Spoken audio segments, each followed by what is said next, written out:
It's been a long day, and on the one hand, I feel a little bit challenged because it's the end of the day, everything has been said. What else can I contribute? So I try to, contribute another thought, or at least provide some summary thoughts of what has been discussed today. On the other hand, I'm very privileged that the private sector has the last word today on this panel. I would like to pick up a little bit where Emma left this morning. What is the fundamental problem that we are trying to resolve? We are seeing that economic losses from disasters are increasing. We see that insured losses are also increasing, but not to the same extent. And about only about one third of losses that societies are faced with are insured. And this consideration applies to many different risks. I'm not a particular expert on terrorism. I focus more on natural disaster risks. So when I came in this morning, when I prepared also for this, I thought the fundamental problem is totally different. In natural catastrophe risks, it's the reason for this gap is more a demand side issue, and in terrorism it's probably more a supply side issue. But I heard that it's also a demand side issue on the terrorism side. So many of the problems are the same, and we quickly come to a conclusion that we need a public-private partnership or we need a pool. But both terms, public-private partnership and pool, have 100 shades of partnerships or pool characteristics. It's not one thing. And sometimes the terminology is also a little bit confusing. We heard earlier today the colleague from Extremos emphasizing it's not a pool, it's a private entity. Sometimes state entities are referred to as pool. They're no pool, but are a state entity. And I also observed that often when we talk about this protection gap and how to close it, let's create a pool. But we need to think about what is really the underlying problem and what do we try to solve here. Creating a pool doesn't address the problem that people are not aware sufficiently of the risk and are not buying. So if it's a demand side issue, we cannot purely solve it with a supply side solution, and the other way around. Also, another thing that caught my attention today is that there are many similar problems for the different risks, and someone mentioned it, the discussion we're having today on cyber is similar to the one we had 15 years ago on terrorism. It's probably similar to the one we had 30, 40 years ago on NatCat, and it's probably similar to the one, if there had been such a conference at that time, 150, 170 years ago on city fires, which is when the reinsurance industry was created to deal with the biggest societal problem at that time. So it's really the question about how to stay relevant, how to evolve, and how to innovate, and how to find new ways of collaborating between the public and the private sector. And I'm going quickly through my slides, or we'll leave some that has been covered already. It's a little bit a difficult one to read, but it's really important to develop a shared understanding of what the risks are and who will pay the bill in the end. On the left-hand side, you see an extract of the latest World Economic Forum Global Risk Report about how leading experts see the risk map of the world today. And this looks quite different than it looked 10 years ago or maybe earlier. We heard earlier today, terrorism is being considered number 2 risk among businessmen. 8 years ago, on that list, it was pandemic risk. Has the pandemic risk decreased since then? Probably not, but the terrorism threat has increased. I think what the private sector can contribute to the dialogue is, to the public dialogue, is its peculiar view at looking at risk. Looking at severity and frequency of risks as a common framework across all risk categories helps to identify a more, let's say, objective view on the risks. And then based on that, one can discuss who can, when things occur, who will pick up the bill, who can contribute to the financing in what way. And we have heard a lot about the limitations of the private sector for certain risks, but also how it has evolved. But increasingly, we also observe the discussion about the contingent liabilities of the government's budgets. In times of constrained budgets and in times of rising risks, how much risk is the public willing and able to absorb?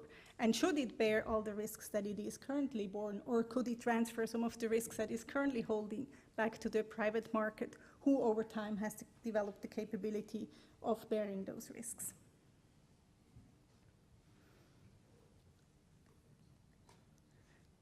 Oh, sorry, I need to. We also heard, and it is important that risk transfer, risk financing is one important aspect of the whole risk management, but it's only one part, and mitigation, prevention are important. And I mentioned earlier that the way the insurance industry looks at risks, quantifies risks, is also something that can be shared more with the public sector. The private sector has developed highly sophisticated probability natural catastrophe models. To what extent are these models leveraged to develop evacuation plans or determine how much needs to be put in prevention and what benefit will that yield in terms of averted losses? So I think there are many ways of how the private and the public sector can learn from each other. But the key question is, if we look at different risks from pandemic to cyber to terrorism to NatCat, and from quantifying risks to transferring risk, who can we talk to? Who is the natural counterpart in a government? And wouldn't we, oh, I'm sorry, that doesn't really, some things got mixed up here, but wouldn't it be great if there was something like a chief risk officer at the government level, a sort of a country risk officer?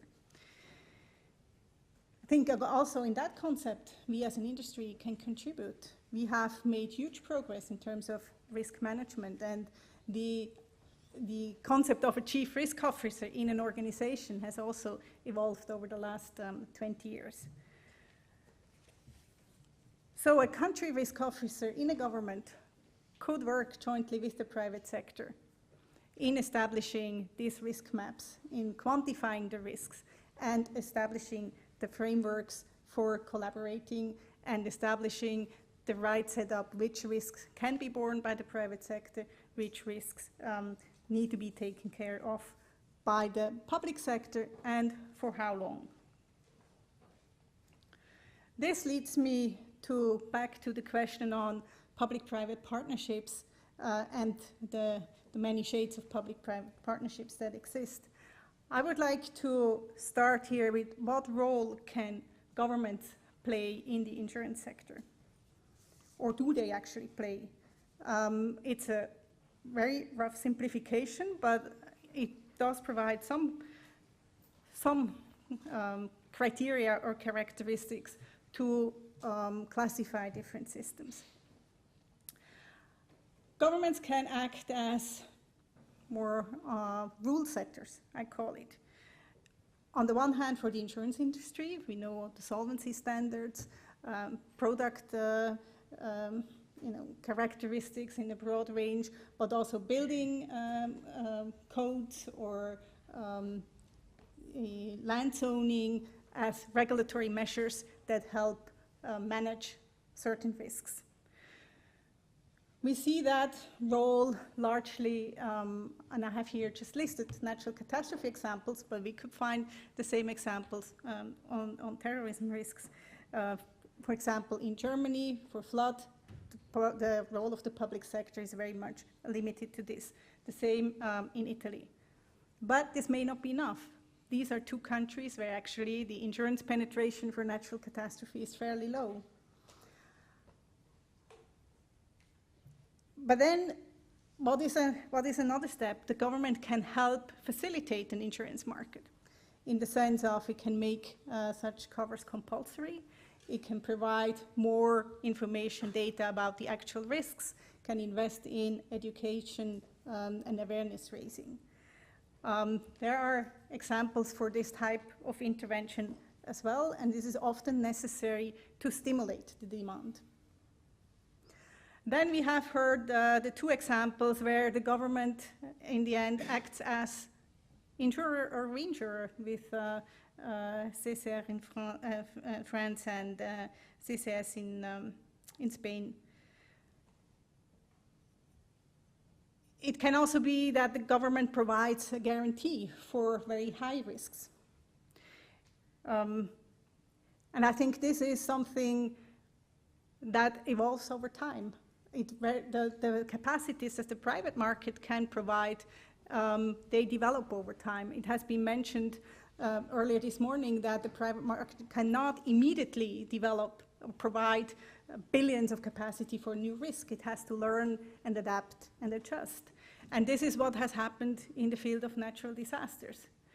As I said, 30, 40, 50 years ago, it was a real lack of capacity because we didn't have the tools to model the risks. That required the public intervention. But in the meantime, the insurance industry has ample capacity to deal with natural catastrophe risks. But there are new risks out there that we do not yet have the tools and capacities to deal with.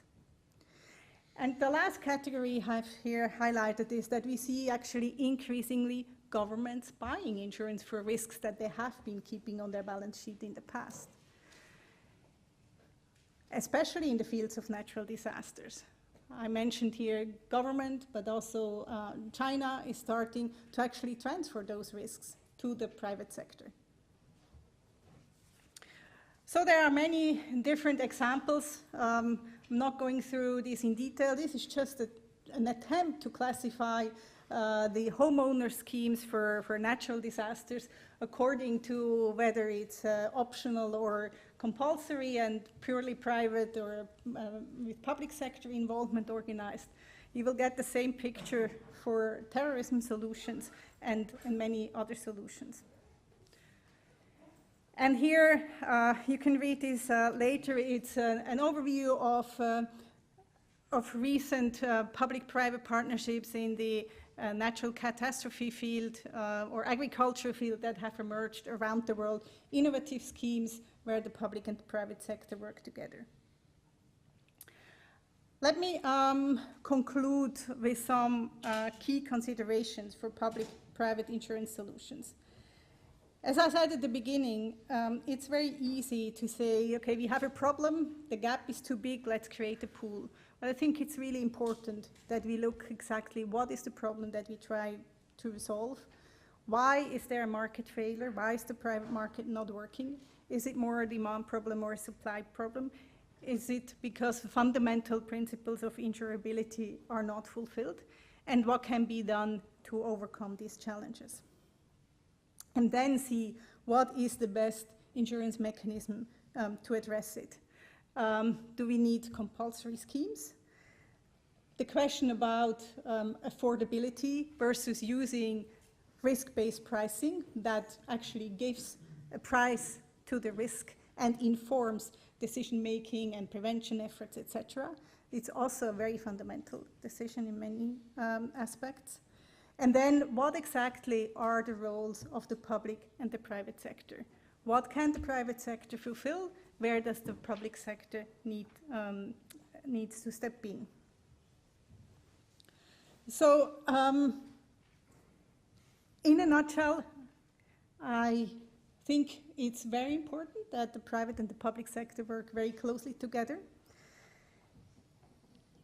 It's not an easy task. It's easier said than done because it requires detailed analysis of what is the problem and what can be done and who should take which role.